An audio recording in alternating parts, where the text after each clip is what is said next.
Olá, alunos! Olá, responsáveis!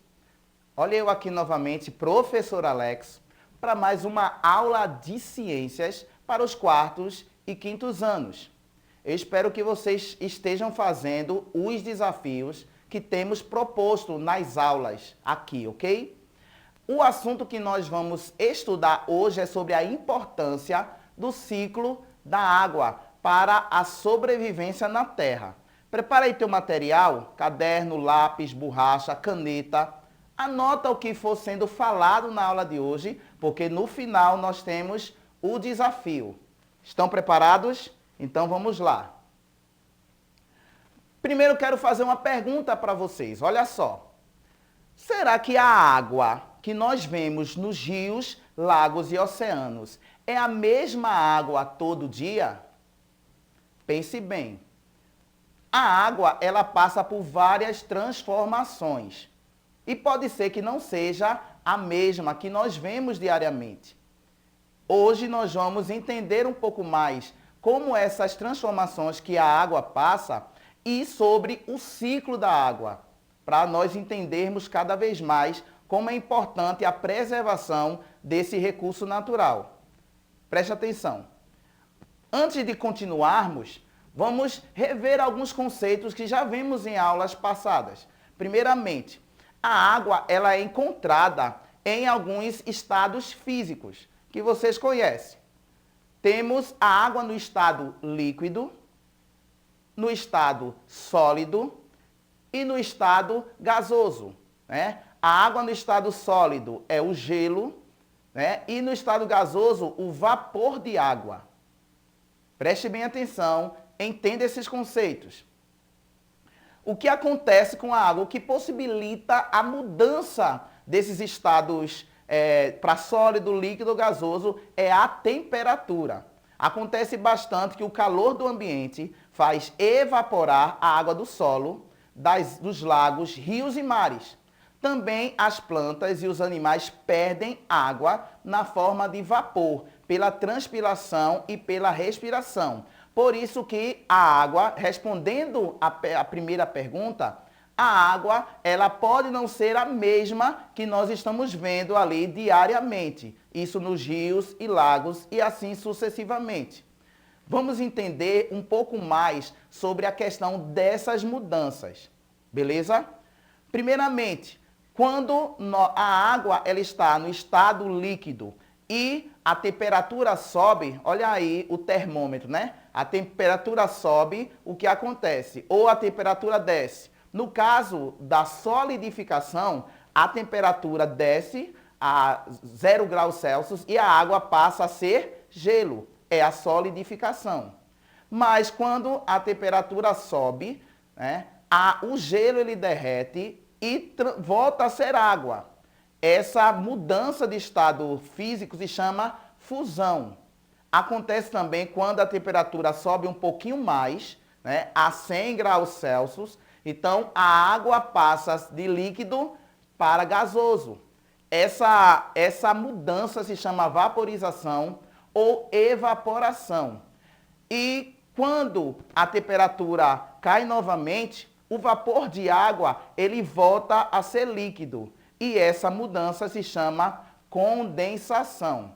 Essas mudanças de água, essas mudanças de estado físico, ok? Possibilita a realização do ciclo da água, que tem algumas etapas, para você prestar bem atenção. Olha só. A primeira etapa é a evaporação ou vaporização. O que acontece? Já que o ambiente ele aquece, né, a água ela se torna vapor de água. E assim ela sobe, né, para a atmosfera, formando ali nuvens. Né? Quando ela evapora, né, também as plantas e os animais transpiram. Quando chega nas nuvens, o que acontece? Ela encontra áreas mais frias e volta a ser líquida. Ela condensa. E assim, os ventos levam essa água para outras regiões em que o peso da nuvem é tão grande que ele não suporta e a água cai em forma de chuva, neve ou granizo. nós chamamos esse ato de precipitação. Então, é esse o ciclo da água. A água evapora, condensa no céu e cai em forma de chuva. Mas também, quando ela chega no solo, ela infiltra no solo, a água entra no solo. E o nome dessa ação do ciclo da água se chama infiltração, que nós vamos ver mais adiante também. Vamos entender um pouco do quanto esse processo de ciclo da água é tão importante para a existência dos ecossistemas e da vida na Terra. Preste atenção, olha só. O ciclo da água, ele equilibra a temperatura dos seres vivos e do ecossistema. Melhora a qualidade do ar, forma os rios e lagos. Porque quando a água ela cai em forma de chuva, ela purifica o ar e leva para o solo várias substâncias, como também o nitrogênio.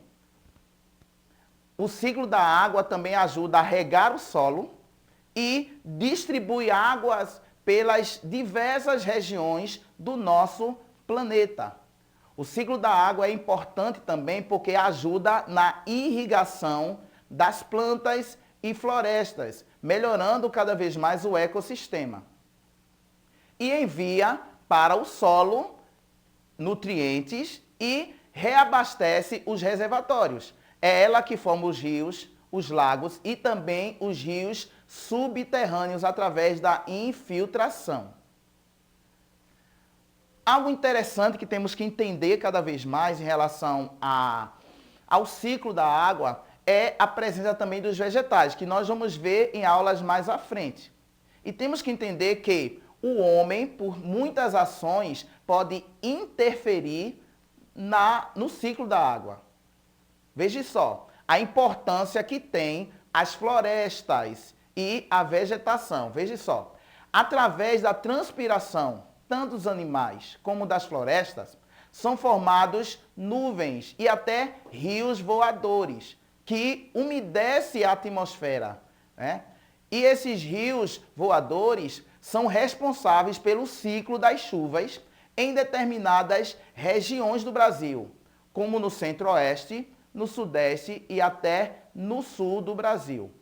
Quando o homem desmata as florestas ou provoca queimadas sobre as florestas, acontece que dificulta um pouco na formação desses rios, né, voadores que levam chuvas para as regiões do nosso Brasil, do nosso país. Então, é muito importante a preservação da vegetação para que o ciclo da água aconteça de forma positiva para o nosso planeta. Chegamos à nossa aula, o nosso momento da nossa aula, que é a hora do desafio, ok? O que eu quero de vocês na aula de hoje? Eu quero que vocês façam um esquema, olha aí como nesse desenho mostrado aí. O esquema do ciclo da água, colocando todas as etapas desse ciclo, como no exemplo exposto abaixo. Caprichando, deixando bem pintado, ok? Capriche bem nesse desenho. E aproveite e explique para os seus familiares como é importante o ciclo da água para a manutenção da vida no nosso planeta. E encerramos aqui com a hora do desafio. Eu espero que vocês tenham gostado bastante, anotado tudo e até a nossa próxima aula, se Deus assim permitir. Tchau!